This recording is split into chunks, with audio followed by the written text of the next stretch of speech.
and I welcome sir, Dr. Harish Kumar ji. नमस्कार madam.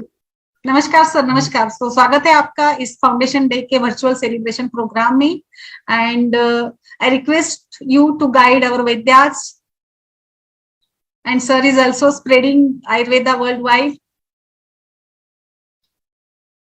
नमस्कार doctor Shilpa ji, doctor Naveen Joshi ji, doctor Sanjay Shajar ji, doctor Rajan ji, सभी आचार्यों को, जो उपस्थित आचार्य हैं, सभी को मेरा प्रणाम. तो मैं कनाडा से डॉक्टर हरीश वर्मा बोल रहा हूं. आज थोड़ी सी पहले तो आयुष दर्पण के फाउंडेशन दिवस पर सभी को बहुत बहुत बधाई. डॉक्टर नवीन जी, डॉक्टर शिल्पा जी, आप बहुत अच्छा कार्य कर रहे हैं, इसके लिए आप बधाई के पात्र हैं. और हम लोग सभी ग्लोबलाइजेशन ऑफ आयुर्वेदा के बारे में सोच रहे हैं और फॉर्चुनेटली मुझे मौका मिला है कि ग्राउंड पे ग्लोबलाइजेशन के बारे में कैसे काम करना है, तो मैं कुछ अपने एक्सपीरियंस शेयर करना चाहता हूं. तो जितने भी लोग आयुर्वेदा की प्रैक्टिस करना चाहते हैं आउटसाइड इंडिया, उनको किन किन चीजों का ध्यान रखना चाहिए, इसमें भी थोड़ा सा मैं प्रकाश डालूंगा. पहले तो हम लोग काफी सालों से ये प्रयास कर रहे हैं कि कनाडा में हम आयुर्वेदा प्रैक्टिस को रेगुलेट करवाएं. उसके लिए निरंतर प्रयास जारी है. उसके लिए हमने बहुत सारे पब्लिक अवेयरनेस भी की है, बहुत सारे लेक्चर्स भी करवाए हैं. शिल्पा जी, डॉक्टर जोशी जी, सभी, डॉक्टर संजय जी, सब लोग आप लेक्चर्स में शामिल हुए हैं. आपका बहुत बहुत धन्यवाद. और काफी अवेयरनेस बढ़ी भी है, बहुत लोग अवेयर हो गए हैं, लेकिन अभी बहुत कुछ करना बाकी है. मैं 3 एरियाज में सोच रहा हूं कि मैं आप लोगों के थ्रू सभी प्रैक्टिशनर्स को, सभी टीचर्स ऑफ आयुर्वेदा को और सभी स्टूडेंट्स को एक मैसेज दूं कि हमें 3 एरियाज में क्वालिटी इंप्रूवमेंट की जरूरत है. तभी ग्लोबलाइजेशन, तभी रेगुलेशन पॉसिबल है. पहले तो जो क्वालिटी ऑफ आयुर्वेदिक मेडिसिन, जो आयुर्वेदिक मेडिसिन हैं, उसमें क्वालिटी इंप्रूवमेंट निरंतर होना चाहिए, बहुत जरूरी है. क्योंकि अभी रिसेंटली आप लोगों ने देखा होगा कि जो टीनोस्पोरा कॉर्डिफोलिया गिलोय के ऊपर जो आर्टिकल पबमेड में पब्लिश हुआ है, उसके बारे में इंटरनेशनल लेवल पे बहुत चर्चा होती. साइंटिफिक कम्युनिटीज, जो यूनिवर्सिटीज के प्रोफेसर, टीचर्स हैं, वो डिस्कस करते हैं कि ये क्या हुआ. अब एक तरफ भारत के लीडिंग हेपेटोलॉजिस्ट हैं, जिनकी ऑब्जर्वेशन है कि टीनोस्पोरा कॉर्डिफोलिया से लिवर इंजरी हुई, लिवर डैमेज हुआ, और खास करके जो ऑटो इम्यून हेपेटाइटिस में. लेकिन हमारे जो आयुर्वेदा के एक्सपर्ट थे, उन्होंने क्लैरिफिकेशन दे दी कि जी ये टीनोस्पोरा कॉर्डिफोलिया से नहीं हुआ, ये टीनोस्पोरा क्रिस्पा से हुआ. लेकिन पेशेंट को डैमेज हुआ. अगर हम लोगों का क्वालिटी कंट्रोल में इतना कंट्रोल नहीं है कि हम टीनोस्पोरा कॉर्डिफोलिया लिखा है लेकिन टीनोस्पोरा क्रिस्पा डाल रहे हैं, तो हम कर क्या रहे हैं, ये क्वेश्चन मार्क है. और तभी तो इस तरह के आर्टिकल पब्लिश हो रहे हैं और पूरी दुनिया देख रही है कि हम लोग कर क्या रहे हैं. आयुर्वेदा की डिमांड बहुत जबरदस्त है, लेकिन अगर इस डिमांड को हमने पूरी तरह से संभाला नहीं तो फिर उसमें हमें सफलता नहीं मिलेगी. तो क्वालिटी कंट्रोल को लेके हमें बहुत ध्यान रखना पड़ेगा कि हम दवाई जो दे रहे हैं, उस दवाई के क्या इंग्रेडिएंट्स हैं, क्या क्वालिटी चाहिए, क्या स्पीसीज उसमें यूज हो रही है, कौन सा पार्ट यूज हो रहा है, और फिर क्यों ऐसा. क्योंकि हम ये नहीं कह सकते कि इसमें कोई पॉलिटिक्स हुई है. वो एक साइंटिफिक कम्युनिटी द्वारा आर्टिकल पब्लिश किया गया है. इसमें उन्होंने पब्लिश किया कि 43 पेशेंट्स के ऊपर, जो भी आर्टिकल सब लोग पढ़ सकते हैं पबमेड पे, बहुत चर्चित आर्टिकल है ये. जैसे 2008 में हैवी मेटल्स के ऊपर डॉक्टर सैपर की रिपोर्ट थी, उसके बाद ये एक ऐसा आर्टिकल आया है जिसने आयुर्वेदा के इमेज को काफी टार्निश किया है. लोग सोच रहे हैं कि टीनोस्पोरा, क्योंकि पैंडेमिक में टिनोस्पोरा कॉर्डिफोलिया को बहुत जबरदस्त प्रमोट किया गया था, लेकिन मेरा मानना यह है कि वहां थोड़ी सी चूक इसलिए हो रही है। टिनोस्पोरा कॉर्डिफोलिया इफेक्टिव मेडिसिन है, इफेक्टिव इम्यूनोस्टिमुलेंट है, बहुत पावरफुल इम्यूनोस्टिमुलेंट है, लेकिन अगर इम्यूनोस्टिमुलेंट को अगर हम ऑटो इम्यून डिजीजेज में देते हैं तो उससे ऑटो इम्यून डिजीज और एग्रेवेट हो जाएगा, क्योंकि हम इम्यून सिस्टम को और ज्यादा स्टिमुलेट कर रहे हैं। तो मेरा तो मानना ये है, क्योंकि मैं खुद भी पिछले बहुत सालों से ऑटो इम्यून डिजीजेज में काम कर रहा हूँ, खास करके अल्सरेटिव कोलाइटिस, क्रोन्स डिजीज पे मैंने बहुत काम किया है। हमारा दिल्ली में भी क्लिनिक है इसी बीमारी का, अल्सरेटिव कोलाइटिस, क्रोन्स का। तो मेरा ये मानना है कि अगर इम्यूनोस्टिमुलेंट ड्रग्स, चाहे वो आयुर्वेदिक है, चाहे वो होम्योपैथिक है, कोई भी चाहे यूनानी है, अगर वो पावरफुल इम्यूनोस्टिमुलेंट है, वो ऑटो इम्यून डिजीज को बढ़ा सकती है। तो इस पे हमें बहुत सीरियसली विचार करना चाहिए कि ये जो टिनोस्पोरा कॉर्डिफोलिया है, क्या इससे ऑटो इम्यून हेपेटाइटिस बढ़ता है या नहीं बढ़ता, इस पे काम होना चाहिए। दूसरा, जहां तक मेडिसिन की क्वालिटी कंट्रोल का क्वेश्चन है, मैं आपके माध्यम से सभी स्टूडेंट्स को बताना चाहता हूं कि जो गवर्नमेंट ऑफ इंडिया की रेगुलेशन है कि जब भी आप भारत से कोई दवाई, चाहे वो लीगल रूट से एक्सपोर्ट कर रहे हैं, चाहे वो आप कुरियर से भेज रहे हैं, चाहे डायरेक्ट टू द पेशेंट भेज रहे हैं, तो आपको वो सारे रेगुलेशंस फॉलो करने चाहिए जो कानून में लिखे हैं। जैसे फॉर एग्जांपल, भारत का ये लॉ है कि आप कोई भी दवा जिसमें मर्करी, लेड, आर्सेनिक और कैडमियम है, वो आप एक्सपोर्ट नहीं कर सकते हैं, इवन आप कोरियर से भी नहीं भेज सकते।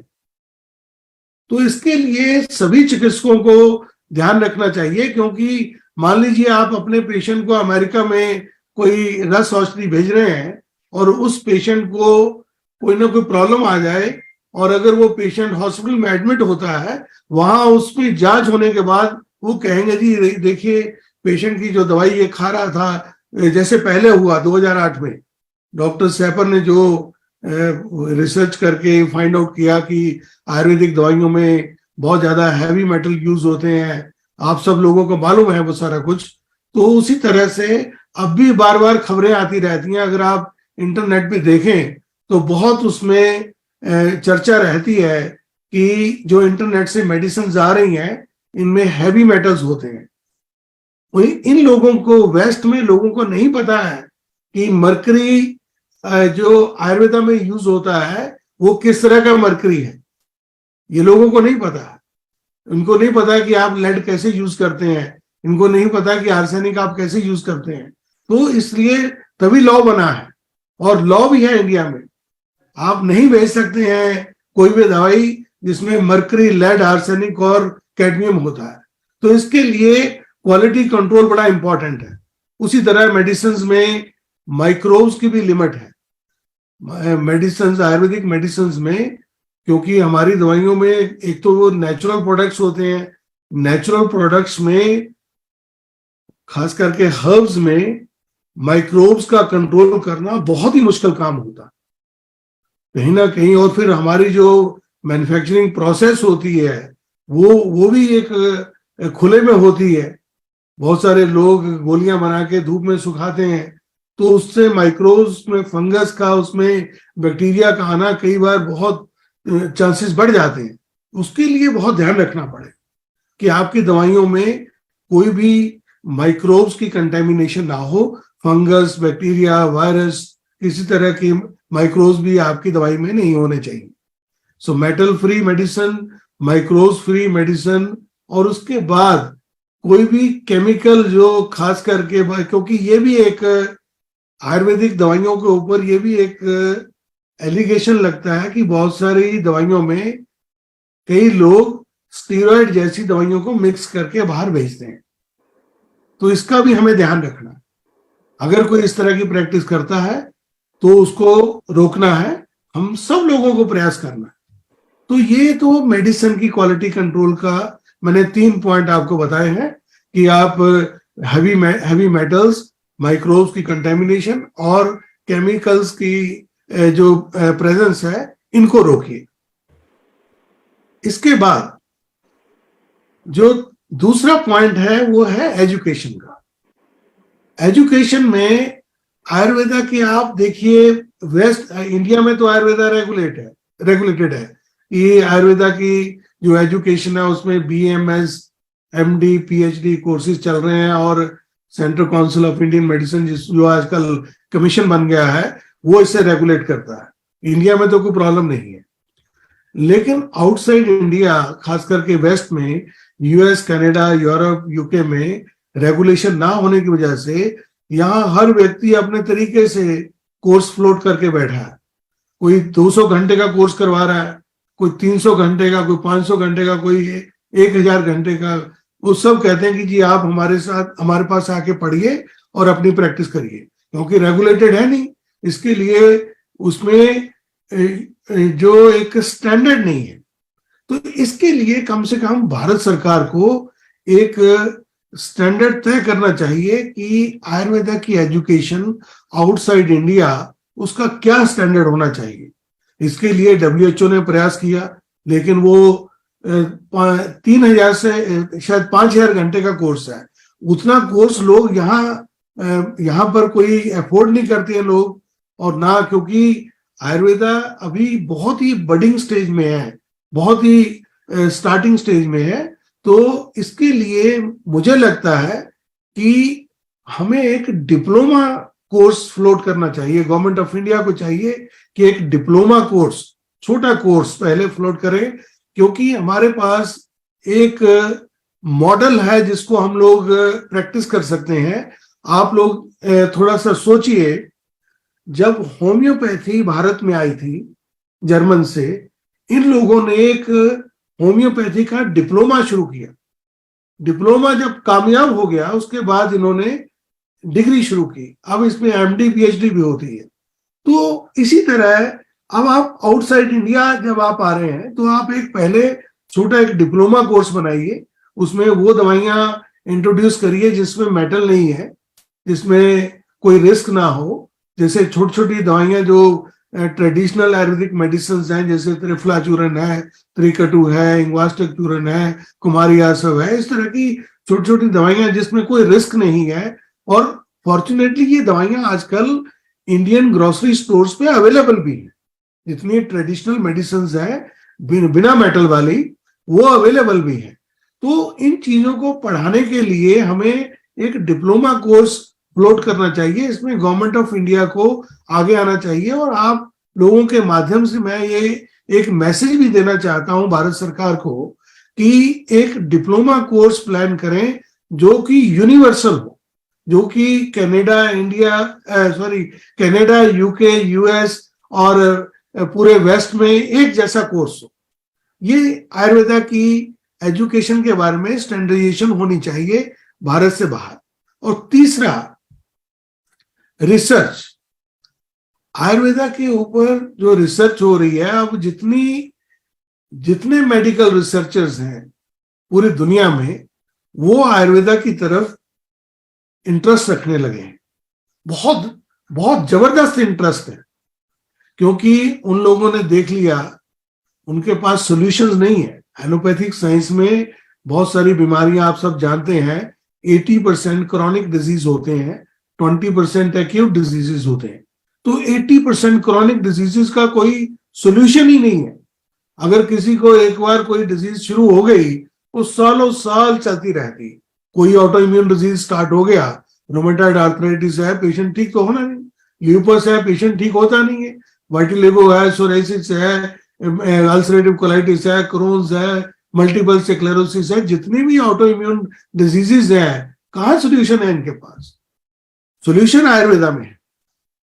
हम लोग प्रैक्टिस कर रहे हैं, आप सब लोग प्रैक्टिस कर रहे हैं, लेकिन सोल्यूशन है। लेकिन जैसा कल परसों मोदी जी ने कहा कि हमें अपना एक डाटा जनरेट करना है, हमें एविडेंस जनरेट करना है, तो हमें रिसर्च करनी है। यहां मैं एक क्वेश्चन करना चाहता हूं। मैंने एक एक्सपीरियंस किया। और मैं आप लोगों के साथ शेयर करना चाहता हूं। हमें आयुर्वेदिक डॉक्टर्स को, आयुर्वेदिक प्रैक्टिशनर्स को आयुर्वेदिक मेडिसिन के ऊपर ही काम करना है, ट्रेडिशनल आयुर्वेदिक मेडिसिन पे। हमें मॉलिक्यूल्स के ऊपर काम नहीं करना। एक वेबिनार में मैं था, एक साइंटिस्ट ने मेरे से क्वेश्चन पूछ लिया करकुमिन के बारे में, जो हल्दी से निकलता है करकुमिन। उन्होंने कहा कि क्या करकुमिन आयुर्वेदिक है? और मैं ये सवाल आप सब लोगों से भी पूछता हूं, क्या हम करकुमिन को आयुर्वेदिक कह सकते हैं? तो ये एक बहुत बड़ी समस्या है। अगर हम सिंगल मॉलिक्यूल पे काम करेंगे, वो मॉलिक्यूल आयुर्वेदा से निकल के एलोपैथी में चला जाए और उसको यूज करने का आप लोगों को अधिकार नहीं मिलेगा। ये बड़ा इंपॉर्टेंट है, क्योंकि करकुमिन से पहले भी हमारी रिजर्पिन निकली रिवोल्फिया सर्पेंटिना से, उसका रिजर्पिन को यूज करने का अधिकार आयुर्वेदिक डॉक्टरों को नहीं है। उसी तरह डिजिटलिस से, डिजिटल हरित पत्री से डिजिटलिस निकली, डिजिटलिस परप्यूरा जो प्लांट है उससे डिजॉक्सिन निकला। डिजॉक्सिन को आप लोग नहीं यूज कर सकते, वो एलोपैथिक हो गया।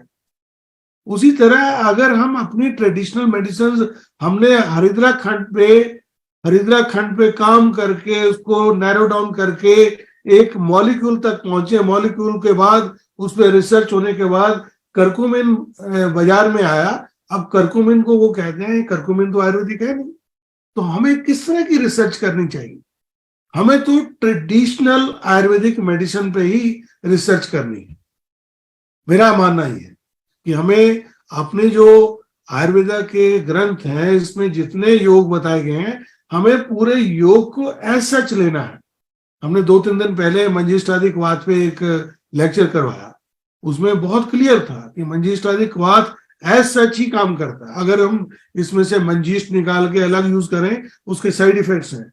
अगर उसमें नीम निकाल के यूज करेंगे, उसके साइड इफेक्ट्स हैं। तो रिसर्च के बारे में मुझे एक बहुत क्लैरिटी है कि हमें तो सिर्फ ट्रेडिशनल आयुर्वेदिक फॉर्मुलेशंस पे ही काम करना है। बाकी अगर दूसरे लोगों ने, जो मॉडर्न रिसर्चर्स इसमें नैरो डाउन करके किसी सिंगल मॉलिक्यूल पे पहुंच रहे हैं, वो पहुंचे, हमें कोई एतराज नहीं है। रिसर्च का एक ये फंडामेंटल राइट होता है लोगों का कि रिसर्च होने के बाद उस मॉलिक्यूल पे अगर फर्दर रिसर्चर कोई रिसर्च करना चाहे वो कर सकता है, उसको कोर्ट भी अलाउ करती है और इवन गवर्नमेंट्स भी और साइंटिफिक कम्युनिटी भी उसे एक्सेप्ट करती है। Research is a continuous phenomena.